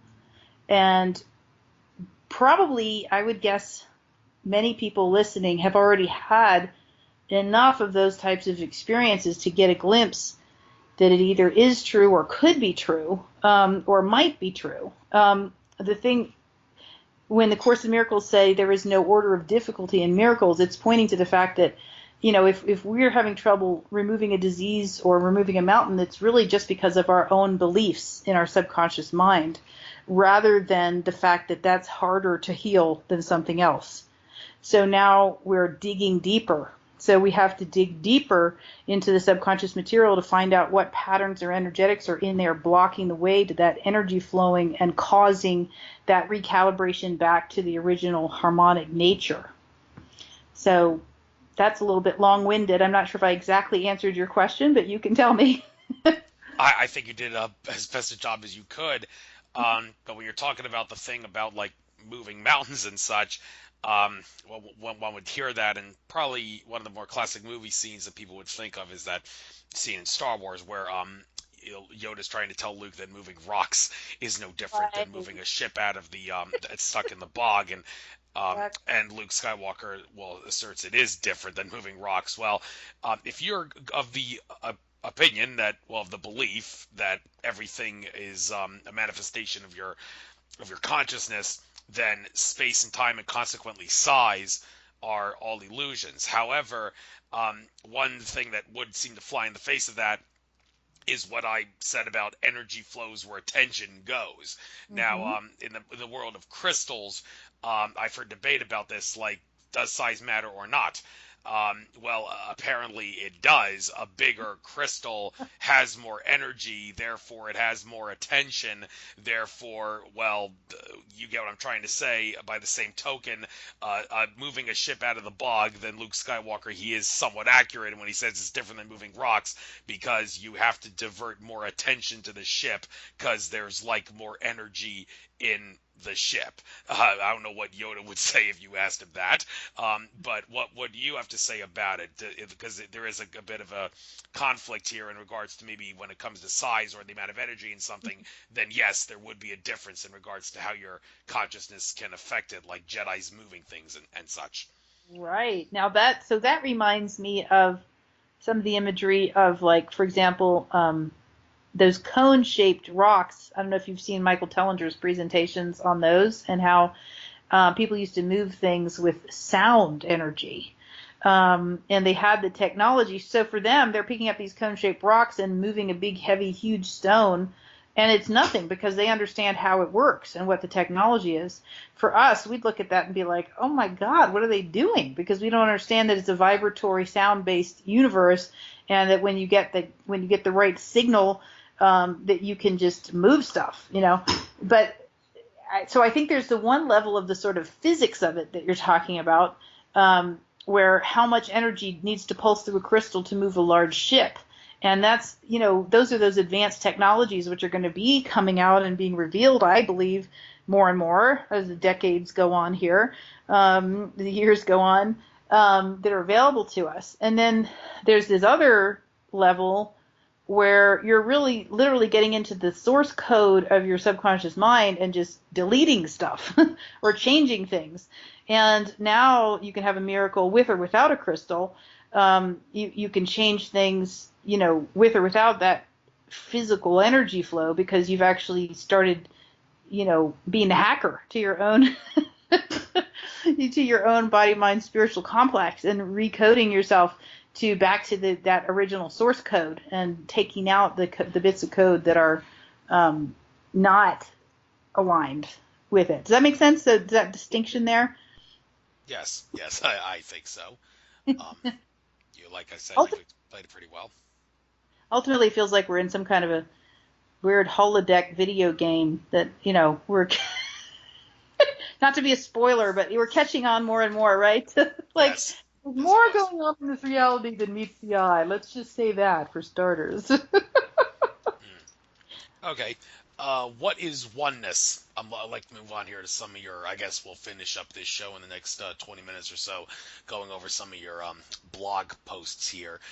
This one about oneness. People who think of oneness would think, okay, space and time are an illusion, therefore we're all one, and this is how quantum entanglement, also known as spooky action at a distance, as Einstein called it, is possible, because everything is one. There really is no space between the particles. However, many would assert that maybe looking at our reality as a oneness it's not in our best interest to view it that way. I mean, one good example of this is timelines. There being different probabilities. Some say probabilities is a better word than timelines, about how events will manifest in the acknowledged illusion of past, present, and future. And one would see, if there's different timelines, then how could everything be one? It seems like a bit of a paradox, but then again, it's not. So, with me bringing that up, can you perhaps make sense of how everything can be oneness when we perceive time as being real, space as being real, and also the fact that there are different dimensions and timelines would seem to fly in the face of there being a oneness? How do we make sense of this? I love it. So to start out, I'm going to share what happens when I communicate with the guides. So when I communicate, I'm aware of myself as an individuated essence, consciousness. I'm aware of whoever's speaking, albeit through me, through this vessel, right? And I'm aware of this field of oneness surrounding all of us that creates a coherency where there is agreement. And when I say agreement, it's not necessarily we all agree on all the details of something. It's that the agreement is that we have this foundation of love and oneness behind us and within us as individuated aspects. And so when we go back to that teaching where the original source essence decided, whatever that meant at that point in time, whatever that looked like, to have an experience in phenomenal creation, it expressed itself outward in a way that created a polar unity engine that emanated sparks of light, which are little aspects of itself, which is all of us. And this is a very basic way of, let's take it as a metaphor. We won't know the exact ins and outs of these things until we ascend upward in consciousness and can grasp these things at a higher level. This is a metaphor for these times. So now we all came from this one source, we all basically are it because there was nothing else. There is nothing other than it creating all of this. And now we're also experiencing as a individuated being. And we didn't come forth and do all this for nothing. Like, becoming an individuated being is an awesome thing. We like it. We want to do it. It creates this cauldron of creativity and possibility and potential and amazing, co-creation and adventure, right? That we decided to embark on. We chose that. Yet, and still, that never changes the fact that we all came from that one essence and will return to it. And so when we look out into the eyes of the other, instead of looking for suspicion or how they might harm us, or why not look for that spark of the divine? Why not look for that God self recognition? I imagine that everyone here has had an experience of catching a glimpse of someone else's eyes with that just deep, joyful knowing where all you can do is laugh or giggle or cry because you recognize yourself in that one. And one of my early teachers spoke about unity and diversity. One of the big mistakes we make is thinking that coming to oneness and unity means we all have to be the same, or we all have to agree, or we all have to work on the same project, or we all, no. That's a early first grader understanding of oneness. As we're progressing and maturing, our understanding grows to where I'm an aspect of the one with my own perfect signal. Let me pay attention to that. And as I do that, and as I help others lock onto their signal, now we're going to dance and play in this co-creative field of all potential in ways, so full of joy, so full of possibility. The idea of us being source streaming human angels was shown to me. So we are streaming that original source energy, that source light, if you will, the love, that original sound, the music of the spheres. We're streaming that through us all the time. It's what powers our vessel, whatever level of body we have in this or any other dimension. And we have access in that original source streaming human angel essence. We have access to all of the past and everything that's gone before, including all timelines, all, our ancestral history, everything that's happened. And then before us, we have a full palette of possibility and can pick and choose the timelines that we wish to embark upon next with full conscious awareness. And I feel like that's where we're going as we, what people call ascension, or as we aspire, as we awaken, as things are revealed. We're going to come to know more and more of that aspect of ourself. So the fact that we're individuated is a beautiful, beautiful thing. And the fact that we are one means that we can reach to that place that already knows everything about everyone, every time, space, and dimension. If you talk about the Akashic records, that source essence of us, which is ultimately all of us, knows everything about all of us. And that's where we want to reach to, because now we can make decisions from that source consciousness, which can be in harmony with all that is. Thank you very much. Looking at some of these pictures here that you've chosen for some of your articles, and also somewhere else on the site I've seen this, it seems to me that for whatever the reason, you seem to like the lotus flower position in regards to meditation. When it comes to meditation and what position you're in, the common statement is you don't have to do the lotus flower just because everybody else does that. Whatever position works well for you. But then again, one cannot debate that there are certain positions that would be, for lack of a better word, better than others. Some assert that unless you truly have some sort of a back problem that prevents you from doing anything else, it is not in your best interest to lie down when you meditate, because your body naturally thinks lying down, sleep, and that's not conducive with meditation. So likewise, one would think there's definitely something about the lotus flower position that makes it such a good position for meditation. And also, how do you position the hands? A lot of debate as to which thumb you should connect, which finger you should connect your thumb with. I remember K. Pacha Lesher at an Int5D conference I was at. He said the index finger middle finger, ring finger, and pinky represent the planets Jupiter, Saturn, Uranus, and Neptune. I don't know what the thumb represents, but that's one of the representations that you feel when you decide which finger to connect to your thumb when you meditate. He also says he prefers to keep his arms straight. A lot of people that sit in the lotus position, they don't keep their arms straight. They actually bend it at the elbow with the hands resting basically on the knees and not dangling over the knees. Some others that sit in the lotus flower position actually have their hands resting in their lap in a circular position with the right hand or the left hand, the back of it on top of the palm of the other hand to complete the circuit, as they say. That's the whole purpose behind sitting there. But one would think, well, why can't you? Does that mean you can't complete the circuit if you sit in the lotus flower position where your hands are on each of your respective knees? So what is it about the lotus flower position that you think is so important, and is there any position that you think may be better than the other? Yeah, that's a very fascinating observation. And, there's a lot of different traditions. In Egyptian meditation, you sit with your feet flat on the floor, and you sit in an upright chair. And then obviously other people will have you in guided meditations where you're laying down. And I think in any given tradition that one would follow, they would have a teacher who would have come from that tradition and have certain wisdom about the energy flows that are useful for different purposes based on that tradition, whether that's, Shaolin energy work and physical training, which is very intensive, but they literally run energy every time they're doing a push-up, in that system. And then there's Jin Shinjutsu, where you have different finger holds and hand holds around your body for different purposes and reasons.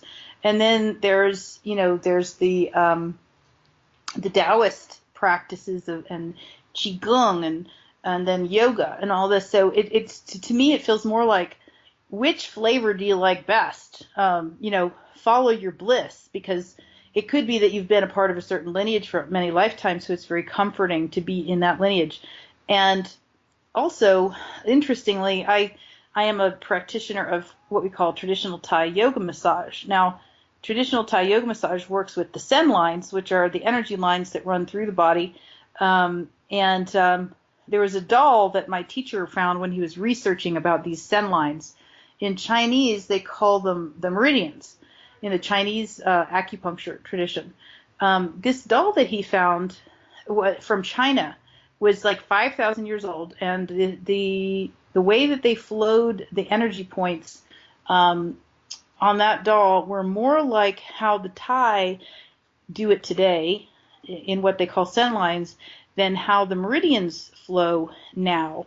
So basically, the reason I'm saying this is that, there are old ancient traditions that have been passed on from person to person, and they change and morph a little bit over time, and the understandings that go along with each one change and morph over time as well. So it's kind of like which one is absolutely correct, or we don't necessarily know that right now, but what we can know is if a system or a practice feels good to us right now. And sometimes it does take a little discipline, so it might not feel good in the ultimate sense of like, I'm really super comfortable when I do this. It may take a little effort to follow the discipline of a certain system. But if it feels like, this is mine to do, this is bringing joy to my life, this is helping me run energy better in my body, then go for it. And by posting those particular pictures, I think it's more like I'm finding beautiful art that represents the essence of what I'm talking about, rather than proclaiming that one must sit in lotus position to become enlightened. Thank you very much. Hope some people take something away from that. I think I'm going to be meditating more in lotus position, although I do seem to like sitting down with feet flat on the ground as well. But I don't know. Everybody's got their own different taste. Another article here I'd like to talk about a bit. What is a transmission? You do talk about what a transmission is. I'll let you explain that in detail. But I seem to be getting transmissions every so often. I'm sure I'm going to be getting more now that I'm started to wear this amethyst necklace because it's supposed to enhance psychic abilities. Won't turn me into a psychic overnight, but it would, according to what they say, the metaphysics experts, allow for more psychic abilities, more so than it would if I wasn't wearing it. Now, when it comes to transmissions, quite a lot of people have questions about, like, why do I receive certain transmissions at certain times? I mean, one transmission that I have that I seem to remember pretty well to this day that I had a couple years ago, back in October, it was October 15th, 2015, whatever date it was, that was the date in the Back to the Future movies that that they traveled into the future in. When that date came, October 15th, 2015, I think it was, a lot of people were talking about how, well, this is the date in Back to the Future that they were referencing.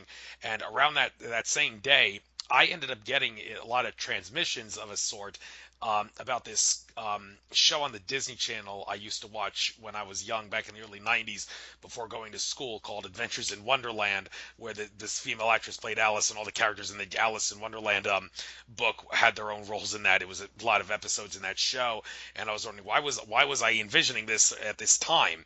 Well, I did a little research on Wikipedia, and I discovered that some of the actors in that Adventures in Wonderland series, like the actor who played the caterpillar, and I think it was the actor who played Tweedledum, it's like the only other roles that they ever played, aside from that Adventures in Wonderland, was some minor roles that they played in the Back to the Future movies. And I'm thinking, okay, it kind of makes sense that I'm receiving this transmission in the same time period as like the Back to the Future movies would have taken place when they went Back to the Future in the movies. That's just one transmission that I'm trying to give out, and I think this may help make sense of why certain transmissions would happen at certain times. Well, when did you expect to get it? Well, in this case, when the date actually occurred. So, could you maybe help make a little sense of why transmissions happen? Are they more likely to happen in, like, my case, like if the setting fits, if it makes synchronistic sense, then yeah, the transmission's going to happen. So, well, I babbled long enough. What give your take on transmissions, what they are and why they happen? Nice. So, the transmissions in this article that I'm talking about are this, this is the energy that's coming through all of these books. All of the books that I've written here, except for the ego one, that was more from, so-called my personality, were transmissions. In other words, I tuned in. I made an intention to tune in with source energy, for example, and to bring in that. And that was what my guidance said to do, and to bring in the message from that level of consciousness. And the book basically writes itself. Some people would call it channeling. I like to call it transmission because it's like a message coming through, like me being on the cell phone and receiving a message and then transcribing it for us. And it flows that naturally when I'm doing that. It actually, it's just part of, I feel that, I sense that, I have done this in other lifetimes as well, and my larger essence is accustomed to this kind of work. And all of us can do that, and I feel like it's really a part of our nature. It harkens to our oneness. Through that unified field of oneness, we have these psychic abilities, what we call psychic or clairvoyance, that allows us to communicate with other beings, even though they're in other time, spaces, and dimensions. And that is literally harkens to our oneness, and we can transmit a message from those beings or those places and spaces or that level of consciousness. And really, it's nothing unusual. Anyone could do it if they wanted to. It's just kind of like, do you want to be a football player or do you want to be a channel? It's like, what have you practiced the most? And is that interesting to you? And do you want to switch that part of you on? And like you said, adding your crystal and wearing it is going to help, in your vibration, just help opening up that third eye chakra and allowing that energy that's naturally yours to flow more regularly. Now, some people have wounding around their psychic abilities. Things might have happened in other timelines that were untoward or, scary or whatever that had happened, which causes things to slow down or shut down a little, plus religious beliefs, cultural conditioning, the belief that we're separated beings, all these things, the belief that all that stuff is weird, it might also slow down people's ability to open it up. But I believe that all of us have the capacity, to varying degrees, to open up and be transmitters of divine love, light, and wisdom. And I feel that as we progress here, we will find that happening more and more. The most unlikely people may bust out with the most sublime wisdom, in times to come, which will actually be really kind of fun to see. Thank you very much. And just looking at some of the other things that some of the other articles you've written, because we've only got like 5 minutes left, and seeing which article here I could talk about. You seem to have a lot of some of the articles here are based on creation, and I did mention something about that earlier when I talked about people gathering in a group to manifest a crop circle of a certain shape, of a certain size, in a certain place in a field, and then the crop circle would manifest. People, that's easier said than done, and of course energy flows where attention goes. The more attention, the greater the energy. But for those that really want to try to be able to do that on their own without additional help, how do you manifest the Jedi Master in you, or the Sith Lord if you choose to be bad? Not that I would recommend that, but you get my drift. And also creating your own reality. Law of attraction, the biggest key to the law of attraction, which the spirit, the secret did not fully touch on, was the whole destiny tuning thing, about how if you have some sort of a subconscious block that's preventing you from manifesting things, then the law of attraction will not work, or not work as well at the very least. And you have to tune yourself by removing these blocks and be able to radiate energy from you in order to manifest what you want to create. You got to tune yourself to the right frequency. So for people that want to be able to do things like create crop circles in fields without additional help and gathering in groups and be able to do it on their own, what advice can you give, if you can't give advice, to how to become like a Jedi Master in that regard? And also, what can you do to enhance destiny tuning to manifest the law of potential to the best of your ability? So let's finish up on this final question with this subject. Very cool. So destiny tuning, what you're speaking about there is what I would call recalibrations, and it's basically that act of healing and doing the clearing work in any of these different modalities, the ones that I've mentioned or many others that others have brought through. There's so many right now that are available to us. And again, it's which flavor do you like? Which one do you want to try? Or maybe try multiples of them. And as a healer, I work with other healers regularly as well, because we've all got junk in the trunk. We've all got, and the deeper you go down the rabbit hole, or the deeper you go into the clearing process, you kind of get to the bottom of the barrel and you're like, wow, there's still stuff here. I'm 53 years old and I've still got things coming up. So it's an ongoing process of recalibrating to that original essence and deleting those karmas and that detritus and debris from the subconscious mind, which would block us from actually experiencing that direct, instant manifestation. Now, that being said, the other part of it, of attuning and aligning into these higher vibrations and comprehending who you really are while intending what you want, now you're going to start gaining traction. And if you don't, if there's you can delay it in a number of ways. You can delay it by thinking about it too much or wondering where it is. Abraham has this funny thing. They say, where's my stuff? Like, I ordered that new car and I ordered that crop circle. And why isn't it here yet? Well, that's one of the ways that we actually delay or slow down the process. The trick is to be thankful for it already done, because the truth is, if you have already experienced it as real in your inner world, now you can already go ahead and give thanks for it. You can already enjoy it. You can already praise it. You can already be at one with it. And now it can't help but outpicture, because there's no resistance. So this is just a tiny example of this. But one time I was in my backyard, just a while back, and I was looking at the huge amount of yard work to be done, and that every single bed in this huge garden needed to be mulched with these azaleas. And so I decided to test out my little law of attraction reality creation process. And I just I put my attention on a tiny square of this huge set of garden beds. And I just imagined it completely filled with mulch and just so perfect. And I just enjoyed it. And I was like, oh, it's already done. Isn't that beautiful? I think I even put some mulch on that one little patch. and I really put my attention on it, and I enjoyed it.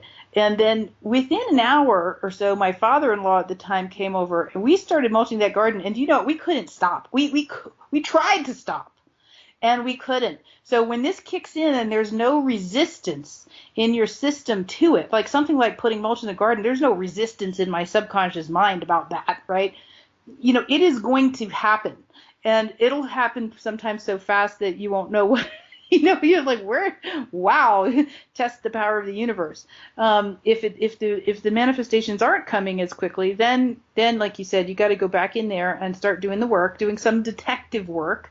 One of the healing modalities that I studied is actually called forensic healing, where you're and soul clearing, and as well as theta healing and the cure drive. All these modalities have to do with becoming a detective to what the blockage is in your subconscious, so you can actually address it and move beyond it. And this is where energy shifts and things happen that ordinarily would be thought of as miracles. And it takes practice. Practice makes perfect.